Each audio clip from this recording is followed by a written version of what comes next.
এই হাই, এই যে এই ব্লাউজটা কেমন যেন ফাঁকা ফাঁকা লাগছে, তাই না? চলুন কিছু আঁকিবুকি করা যাক।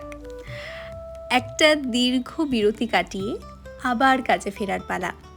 আর আমি কাজে ফিরবো আর আমার সাথে আমার এই ফুলগুলো ফিরবে না, তা কেমন করে হয়? প্রতিটা কাজের মধ্যেই একটু ফুলের ছোঁয়া না রাখলে আমার কেমন যেন কাজটা ফাঁকা ফাঁকা লাগে। অনেকে বলতে পারেন যে আমি ফুলের প্রতি অবসেসড। হ্যাঁ, খানিকটা তাই। আমি সত্যি ফুলের প্রতি ভীষণ অবসেসড। কোনো কাজের মধ্যে যদি একটু ফুলের ছোঁয়া থাকে, আমার যেন মনে হয় সেই কাজের সৌন্দর্য আরও অনেক গুণ বেড়ে গেল।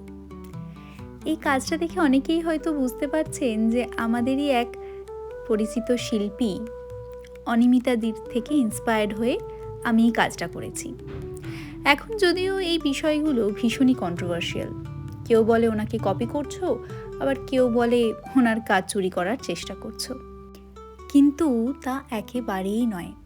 আমি প্রতিনিয়ত ওনার থেকে অনেক কিছু শিখছি, আর শেখার তো কোনো শেষ নেই বলুন।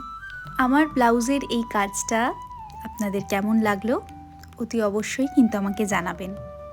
আর তার সাথে আমার এই পেজটাকে একটা লাইক আর সাবস্ক্রাইব করতে কিন্তু একেবারেই ভুললে হবে না। আবার খুব তাড়াতাড়ি দেখা হবে।